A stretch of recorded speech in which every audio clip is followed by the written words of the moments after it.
कृष्ण शरणम मम। 16 आने ज्ञान और वैराग्य आए तभी जीवन का जीव भाव जाता है। जिसमें ज्ञान भक्ति और वैराग्य परिपूर्ण हो वही उत्तम वक्ता है। अनेक ऋषि मुनि वहां गंगा के किनारे बैठे थे, परंतु कथा करने को कोई तैयार नहीं हुआ। तब भगवान ने श्री सुखदेव जी को प्रेरणा दी कि वहां जाओ। श्री सुखदेव जी में ज्ञान भक्ति और वैराग्य परिपूर्ण है। भागवत शास्त्र प्रेम का शास्त्र है। प्रेम तो 5वां पुरुषार्थ है। श्री कृष्ण के प्रेम में देह भान भूले तो मानो प्रेम सिद्ध हुआ। परमात्मा प्रेम को ही अपना स्वरूप कहते हैं। ज्ञान मार्ग में प्राप्त की प्राप्ति है। ज्ञान मार्ग में जो प्राप्त है उसी का अनुभव करना है। भक्ति मार्ग में भक्ति द्वारा भेद का विनाश करना है। भक्ति मार्ग में भेद का विनाश है। ज्ञान मार्ग में भेद का निषेध है। ज्ञान मार्ग में ज्ञान से भेद का निषेध करने में आया है। ज्ञान और भक्ति दोनों मार्ग का लक्ष्य एक ही है। सूत जी कहते हैं, आप सब ज्ञानी हैं, परंतु लोगों पर उपकार करने के लिए आप प्रश्न पूछते हैं, तो कृपया सावधान होकर कथा सुनिए। पूर्व जन्मों के पुण्य का उदय होता है, तभी इस पवित्र कथा को सुनने का योग मिलता है। कलयुग के जीवों को काल रूपी सर्प के मुख से छुड़ाने के लिए श्री सुखदेव जी ने श्री भागवत की कथा कही है। जिस समय श्री सुखदेव जी परीक्षित राजा को यह कथा सुना रहे थे, उस समय अमृत लेकर स्वर्ग के देवता गण वहां आए। उन्होंने कहा, स्वर्ग का यह अमृत हम राजा को देते हैं और बदले में यह कथा अमृत आप हमें दीजिए। सुखदेव जी ने परीक्षित जी से पूछा कि यह कथामृत पीना है या स्वर्ग का अमृत। तब परीक्षित जी ने श्री सुखदेव जी से पूछा कि स्वर्ग का अमृत पीने से क्या लाभ। श्री सुखदेव जी ने कहा, स्वर्ग का अमृत पीने से स्वर्ग के सुख मिलते हैं, परंतु स्वर्ग का अमृत दुख मिश्रित है। स्वर्ग का अमृत पीने से पुण्यों का क्षय होता है, परंतु पापों का क्षय नहीं होता है। कथा अमृत के पान से पापों का नाश होता है। कथा अमृत से भोग वासना का विनाश होता है। अतः स्वर्ग के अमृत से यह कथा अमृत श्रेष्ठ है। सनत कुमार ब्रह्मलोक में रहते थे। एक बार वे भी इस कथा का आनंद लेने भारत में आए। इससे लगता है कि ब्रह्मलोक में भी इस कथा के आनंद जैसा कोई आनंद नहीं है। तब परीक्षित राजा ने कहा, भगवान, मुझे यह स्वर्ग का अमृत नहीं पीना है, मैं तो इस कथा अमृत का ही पान करूंगा। 7 ही दिनों में ज्ञान और वैराग्य को जागृत करने के लिए यह कथा है। ज्ञान और वैराग्य अपने अंदर ही है, परंतु वे सोए हुए हैं, उन्हें जागृत करना है। आगे कथा आएगी कि ज्ञान और वैराग्य को मूर्छा आई हुई है। 7 दिन में ही इस ज्ञान और वैराग्य को जागृत करके भक्ति रस उत्पन्न करना है। इसके लिए यह कथा है। ऐसा और कोई ग्रंथ नहीं है कि जो 7 ही दिनों में मुक्ति दिलाए। सूत जी कहते हैं कि 7 ही दिनों में परीक्षित जी को जिस कथा से मुक्ति मिली थी, वही कथा आपको सुनाता हूँ। 7 दिनों में ही परीक्षित को मुक्ति मिली। श्री कृष्ण शरणम मम। 7 दिनों में ही परीक्षित को मुक्ति मिली। कारण उनके लिए यह निश्चित था कि ठीक 7वें ही दिन उनका काल आने वाला है, परंतु हम तो काल को भूल जाते हैं। वक्ता श्री सुखदेव जी जैसा अवधूत हो और श्रोता परीक्षित जी जैसा अधिकारी हो तो 7 दिन में मुक्ति मिलती है। वक्ता और श्रोता दोनों अधिकारी होने चाहिए। बिजली का प्रवाह और गोला बल्ब दोनों ठीक होने चाहिए। वक्ता और श्रोता दोनों ही अधिकारी हो तभी यह कथा मुक्ति दिलाती है। कथा सुनी तो परीक्षित को लेने विमान आया और उनको सद्गति मिली। परीक्षित महाराज विमान में बैठकर श्री परमात्मा के धाम में गए। आजकल लोग कथा तो बहुत सुनते हैं, परंतु उनको लेने के लिए विमान क्यों नहीं आते हैं? इसका कारण यही है कि वक्ता और श्रोता अधिकारी नहीं मिलते हैं। मनुष्य जब तक वासनाओं में फंसा है तब तक विमान कैसे आएंगे? और यदि इससे पहले विमान आ भी जाए तो भी इन पर कोई बैठेगा नहीं।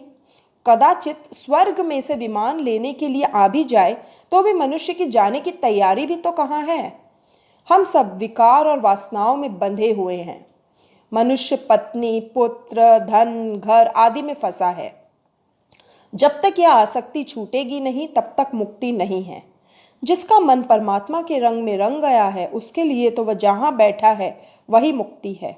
ऐसों के लिए तो विमान आए भी तो क्या और न भी आए तो भी क्या, ईश्वर के साथ तन्मयता हो जाए उसी से ही आनंद मिलता है। उससे बढ़कर आनंद तो वैकुंठ में भी नहीं है। भक्त तुकाराम को लेने के लिए विमान आया तो तुकाराम ने अपनी पत्नी से कहा कि इस जीवन में तो मैं तुम्हें कोई सुख दे न सका, परंतु परमात्मा ने हमारे लिए विमान भेजा है, तो चलो तुम्हें विमान में बैठाकर परमात्मा के धाम में ले चलूं, आओ मेरे साथ चलो। परंतु पत्नी ने न माना। उसने कहा कि महाराज, आपको जाना हो तो जाइए, मुझे जगत को छोड़कर नहीं जाना है स्वर्ग में। और वह नहीं गई। संसार का मोह छोड़ना बड़ा कठिन है। जब तक वासना अंकुशित न हो जाए तब तक शांति नहीं मिल सकती। कथा का एकाध सिद्धांत भी यदि दिल में उतर आए तो जीवन मधुर बन जाए। वासनाएं बढ़ती हैं, भोग बढ़ते हैं, इसी से संसार कटु बन जाता है। जब तक वासनाएं क्षीण न हो जाए तब तक मुक्ति नहीं मिल सकती। पूर्व जन्म का शरीर तो चला गया है, परंतु पूर्व जन्म का मन नहीं गया है। लोग अपने तन की, कपड़ों की खूब चिंता रखते हैं, परंतु मरने के बाद भी जो साथ जाता है उस मन की चिंता नहीं रखते हैं। मरने के बाद जिसे साथ आना है उसी की फिक्र करो। धन, शरीर आदि की चिंता मत करो। मरने के बाद तो जो अंगूठी तुम्हारी उंगली में होगी वह भी लोग निकाल लेंगे। आचार विचार के बिना मन की शुद्धि नहीं होती है। जब तक मन की शुद्धि न हो तब तक भक्ति नहीं हो सकती है। ज्ञान और वैराग्य को दृढ़ करने के लिए यह भागवत कथा है। श्री कृष्ण शरणम मम। विवेक से जब तक संसार का अंत न लाए तब तक संसार का अंत आने वाला नहीं है। जीवन में संयम और सदाचार जब तक न आए तब तक पुस्तकों से मिला ज्ञान किसी काम आएगा नहीं। केवल ज्ञान भी किस काम का। एक गृहस्थ के पुत्र का अवसान हुआ। गृहस्थ रोता है। उसके घर कोई ज्ञानी साधु आता है और उपदेश करता है, आत्मा अमर है, मरण शरीर का होता है, अतः तुम्हें पुत्र की मृत्यु का शोक करना अनुचित है। कुछ समय बाद उस साधु की बकरी मर गई, जिससे वह रोने लगा।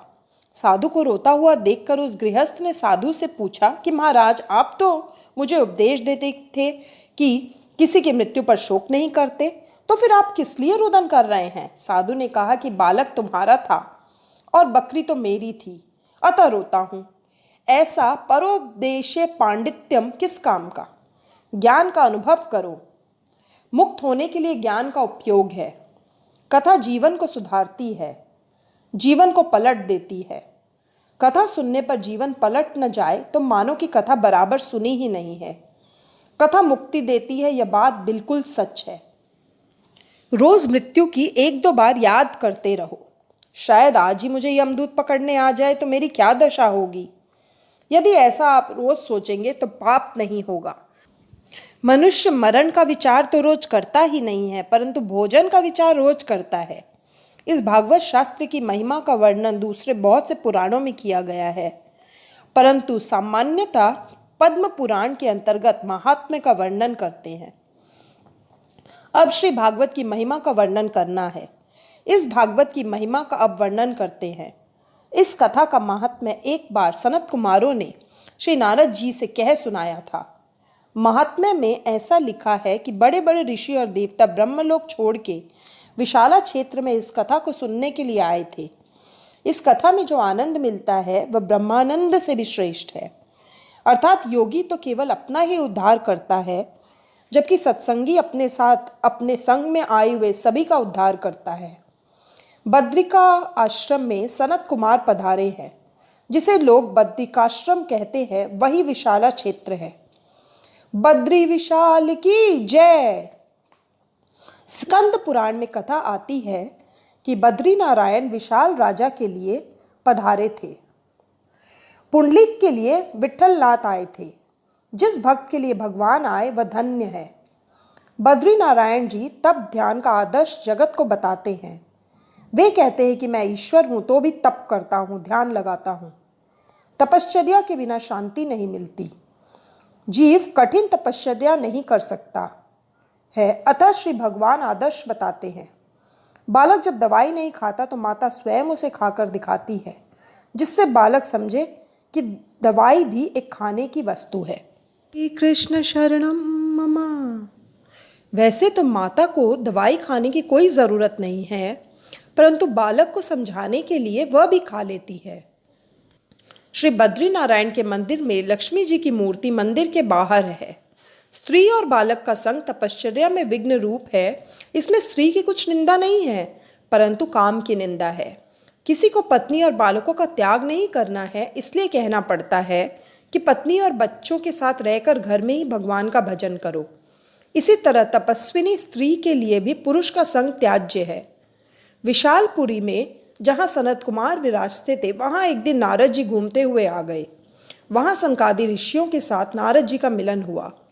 नारद जी का मुख उदास देखकर सनत कुमार ने उनसे उदासीनता का कारण पूछा कि आप चिंता में क्यों हैं। कुतः चिंता तुरो, आप हरिदास है। श्री कृष्ण का दास कभी होवे ना उदास। वैष्णव तो सदा प्रसन्न रहता है। जो चिंता न करे वही तो वैष्णव है। वैष्णव तो प्रभु का चिंतन करता है। फिर भी आप प्रसन्न क्यों नहीं हैं? नारद जी ने कहा कि मेरा देश दुखी है। सत्य, तप, दया, दान रहे नहीं हैं। मनुष्य बोलता है कुछ और, उसके मन में कुछ और ही होता है और करता भी कुछ और ही है। और कुछ क्या कहूँ, उदरम भरिनो जीवा, जीव केवल अपने अपने पेट भरने वाले और स्वार्थी हो गए हैं। समाज में किसी को भी सुख शांति रही नहीं है। मैंने अनेकों स्थानों का परिभ्रमण किया है, फिर भी मुझे शांति नहीं मिली। आज सारा देश दुखी क्यों हो रहा है? नारद जी ने इसके कई कारण बताए हैं। धर्म और ईश्वर में जब तक आस्थावान नहीं बने, तब तक देश सुखी नहीं हो सकता। जिसके जीवन में धर्म का स्थान प्रधान नहीं है, उसे जीवन में कभी शांति नहीं मिलती। धर्म और ईश्वर को भूलने वाला मानव कभी सुखी नहीं होता। जगत में अब धर्म रहा ही कहाँ है? नारद जी ने यह दुख से कहा कि अब इस जगत में सत्य नहीं रहा है। सत्यम नास्ति। जगत में असत्य बहुत बढ़ गया है। असत्य के समान कोई पाप नहीं है। उपनिषदों में कहा है कि असत्य भाषी को न केवल पाप ही लगता है, अपितु उसके पुण्यों का भी क्षय होता है। यदि सच्चा आनंद पाने की इच्छा रखते हो तो सत्य में निष्ठा रखो। असत्य बोलने वाला व्यक्ति न तो कभी सुखी हुआ है और न कभी होगा। मितभाषी बनोगे तो सत्यभाषी बन सकोगे। जगत में कहीं भी पवित्रता दिखाई नहीं देती। शरीर और वस्त्र जिस प्रकार साफ सुथरे रखते हैं, उसी प्रकार मन को भी पवित्र रखना चाहिए। मनुष्य कपड़ों को तो स्वच्छ रखता है, किंतु मन को स्वच्छ नहीं रखता है। मन को बिल्कुल पवित्र रखो, क्योंकि मन तो साथ साथ आएगा। जगत में कहीं भी नीति का दर्शन नहीं होता। नीति और अनीति से बहुत कुछ धन संपत्ति जुटानी है और कुमार्ग में खर्च करनी है।